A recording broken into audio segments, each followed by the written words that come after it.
ताहिर हुसैन मुल्क का दुश्मन नहीं, आपको उनका साथ देना होगा। मुस्तफ़ाबाद में बैरिस्टर असदुद्दीन ओवैसी का ज़बरदस्त खिताब। दहली असम्बली इंतखाबात से कबल रियासत में सियासी सरगर्मियाँ ज़ोरों पर है। मजलिस इत्तेहादुल मुस्लिमीन के सदर बैरिस्टर असदुद्दीन ओवैसी ने मंगल के रोज़ मुस्तफ़ाबाद में पार्टी उम्मीदवार ताहिर हुसैन की हिमायत में रैली की। उन्होंने अरविंद केजरीवाल और वज़ीर आज़म नरेंद्र मोदी को दहली में आलूदगी और पानी के मसले समेत तमाम बद इंतज़ामी का ज़िम्मेदार ठहराया।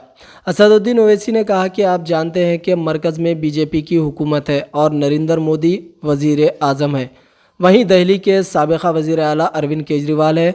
लोग मेरे पास आते हैं और कहते हैं ये कैसी हुक्मरानी है जहां हम पर जुल्म और दबाव डाला जाता है और एक ख़ास कम्युनिटी को निशाना बनाया जाता है। यहाँ पर मैं 1 घंटा सवा घंटा आज फिरा हूं। ये जो आम आदमी की पार्टी है, चुल्लू भर पानी में डूब मरना चाहिए तुमको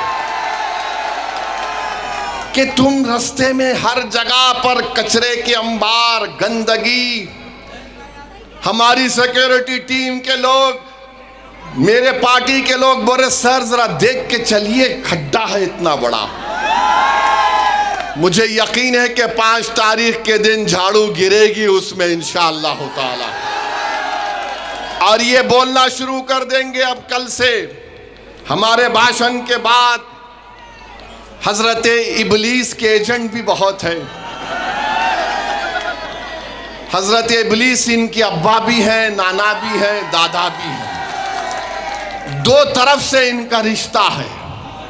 ये कल से शुरू कर देंगे, बीजेपी आ जाएगी। ताहिर हुसैन को वोट देंगे तो बीजेपी आ जाएगी। प्यारे, मैं नहीं लड़ा, ना ताहिर लड़े तो लोकसभा में बीजेपी कैसे जीत गई? किसने जिताया बीजेपी को? आपने वोट दिया था लोकसभा के इलेक्शन में बीजेपी को? हाथ उठाकर बताओ किसने वोट नहीं दिया था लोकसभा में भाजपा को? यहां का एमपी कौन है? यहां का एमपी बीजेपी का है या मजलिस का है?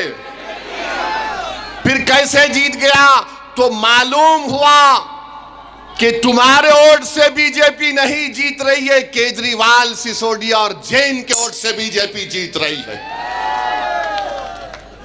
यह फर्क आपको महसूस करना है। पूरे देश में यही हाल है, मगर लाके खड़ा कर देते मुसलमान को। अरे देखो भैया, मेरे भाई, हम कोई सेकुलरिज्म के कूली नहीं है।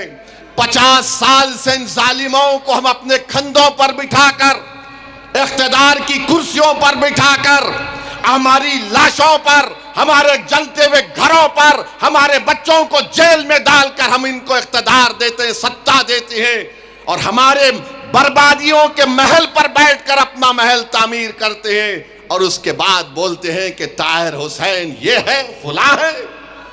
कब तक आप इन बातों का शिकार होंगे? मैं मुस्तफाबाद की जनता से अपील करने आया हूं कि अब की बार आप मुत्तहदा तौर पर अपना एक और ताहिर हुसैन के हक में पतंग के निशान पर बटन दबाकर इन तमाम चीजों को आप एक मर्तबा खत्म करिए। ये एक झूठा प्रोपेगेंडा है कि हमारी वजह से बीजेपी जीतती है। नहीं जीतती हमारी वजह से बीजेपी। बीजेपी जीतती है तो केजरीवाल की वजह से जीतती है। बीजेपी जीतती है अखिलेश यादव की वजह से जीतती है। अरे तुम्हारी वजह से बीजेपी जीतती है, मेरी वजह से नहीं जीतती। तो इनके एक पार्टी के नेता बोले नहीं, आप दिल्ली का चुनाव नहीं लड़े, मगर हैदराबाद में आप जो भाषण दिए थे उसका असर दिल्ली में पड़ गया। मैंने कहा प्यारे, मुझे नहीं मालूम था मैं इतना खूबसूरत हूं कि रात में भी मैं तुझे नजर आता हूं। माने मैं हैदराबाद में जो बोलूंगा उसका असर यहां पड़ रहा है, तो फिर जब मुस्तफाबाद में आकर ये बात कह रहा हूं तो आप पर असर पड़ेगा या नहीं पड़ेगा? आपको 5 तारीख को जवाब देना पड़ेगा। अगर ये जालिम बोलता है कि हैदराबाद में बैठकर मेरी बात का असर दिल्ली में होता है, अल्हम्दुलिल्लाह बाज लोग पुकारते रहते हैं, उनका असर नहीं होता। हम हैदराबाद में बैठते हैं तो ये हो रहा है, तो फिर मुस्तफाबाद में होना चाहिए।